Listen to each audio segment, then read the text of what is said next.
আমার বাপের বাড়ি হচ্ছে মতাই। আচ্ছা গান্ডিপাড়া। আমার স্বামী ঘর হচ্ছে হ্যাঁ পায়খোলা। পায়খোলা। ও স্বামী কি করেন? স্বামী এমনি কাজ করে, রবার কাজ করে। হ্যাঁ তো কি তো হসপিটালে কি লিখাইছেন? আমার শাশুড়ি, আমার দেওর, আমার স্বামী, আমার শাশুড়ি আর শ্বশুরি মা, হ্যাঁ তারা সবাই মিলে আমাকে দৌড়ি মারছে আপনারে? হ্যাঁ। কেন?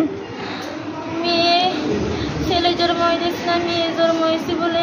মানে মেয়ের জন্ম দিচ্ছেন এই কারণে মারছে? হ্যাঁ। আপনার হাতের মধ্যে এরকম কাটা টাটাটি কিসের? কি দিয়ে কাটছে এটি? গ্লাস ভাঙে। গ্লাস ভাঙ্গা? হ্যাঁ। আচ্ছা। এদিকে কাটে। হ্যাঁ। তো ওই গায়েতে সব লবণ লাগিয়ে দিয়ে কাটটা। মানে গ্লাস দিয়ে কাটতে ওই কাটা জায়গায় নুন লাগাই দিছে? হ্যাঁ। আচ্ছা, শুনলাম আপনার ঘরের নাকি বন্দি রাখছে? হ্যাঁ, 4 দিন ধরে। আজকে 4 দিন হইতেছে, খানা দানা কিছু নাই। 4 দিন যাবত খাওয়া দাওয়া দিতেছে না, ঘরে বন্দি করে রাখছে? শুধুমাত্র মেয়ে জন্ম দিচ্ছেন এই কারণে? আচ্ছা। আজকে সকালে আমাদের রাবার কার্ডে যে দা আছে না, হ্যাঁ, এদের কাছে মারে হলে দিব এরকম কইরে তো আসছে। শুধু মেয়ে বাপ থাকে, আমাকে কাটতে পারে না। মানে আপনার দেওয়ার কইছেন রাবারের যে কাটে ওই কাটার দিয়ে আপনারা কাটতে ফেলাই দিব? হ্যাঁ। আজকে? হ্যাঁ, আজকে সকালে। শুধু দোষ একটাই যে আপনি মেয়ে জন্ম দিচ্ছেন? হ্যাঁ। তো এই অত্যাচারটা বাড়িতে আর কে কে করে? সবাই মিলে করে? হ্যাঁ। তা আপনি কারোর জানাইছিলেন নি? জানাইতে যাইতে পারছে না। আচ্ছা। তো মেমো ফোরগান করে আইছি না, যাইতে চাইলে গ্রামে তো মানুষের জিজ্ঞাসা চাইতে চাইলেও রাষ্ট্র একটু দৌড়ে রাখি দিয়ে রেতে গড়েতে বাঁধে রাখি দিয়ে পাও। মানে মানুষের জানাইতে দে না, এক ঘরে বান্ধা রেখা দে? হ্যাঁ। মানুষের জানাইতে মানে আপনারা ছাইরা দিলে যেহেতু মানুষের জানাই দিবেন এই কারণে ঘরে বান্ধা রেখা দে? হ্যাঁ।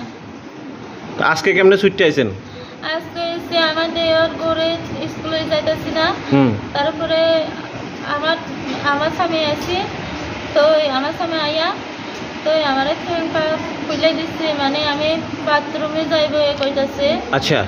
তো আমার স্বামী যখন গড়েতে মেয়ে রাখি দিচ্ছে, তো আমার যে ওর মোবাইল গুণ আমি এতে তো চার্জ দিয়ে রাখি দিচ্ছে। তবে আমাদের ওর মোবাইল লইয়া আমি চুরি করে লইয়া তো দাদার সাথে কথা কইতাছি আজকে। মানে আপনার দেওরের মোবাইল দিয়ে আপনি বাড়িতে যোগাযোগ করছেন? হ্যাঁ। তো বাড়ির থেকে আপনার ভাই গেছে? হ্যাঁ। তো ভাই যাওয়াতেই ওই ব্যাপারটা খুললে সবাই জানছে নাকি? হ্যাঁ।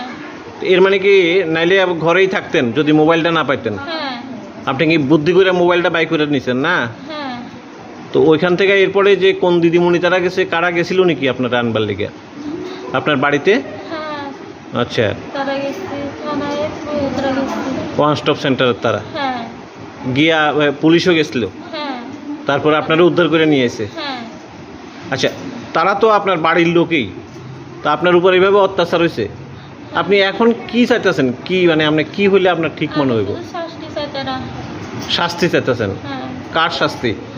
আমার দেওর, আমার শ্বশুর শাশুড়ি, আমার স্বামী, তারা আমার ঠাম্মায়ের শাস্তি চাই আমি। মানে সবাই আপনারে একসাথেই অত্যাচার করতে এইভাবে? হ্যাঁ। শুধু মেয়ে জন্ম দিয়েছেন এটাই দোষ? হ্যাঁ। আজকে সমাজে দাঁড়াইয়া ওনাদের কাছে মেয়ে জন্ম দেওয়াটা অপরাধ এমনই? হ্যাঁ।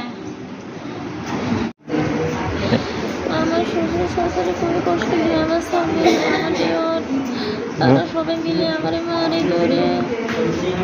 আপনার স্বামী মারছে? বিয়ে হয়েছে কত বছর? 5 বছর। 5 বছর চলে। তো এই আপনার সন্তান কি আছে? মেয়ে আছে। কেন মারছে কেন এমন? কি কয়? ছেলে হইতেছে না, মেয়ে হইতেছে বলে।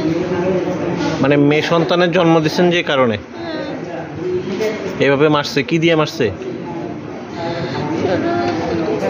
মানে ভূমিতে চলছে, পেরেতে লাগতে মারছে, এটা আমক দিয়ে মাথাতে মারছে, এতে আয়না গ্লাস ভাঙিতে গ্লাস দিয়ে কাটতে দিছে গা, আবার লবণ লাগাই দিছে?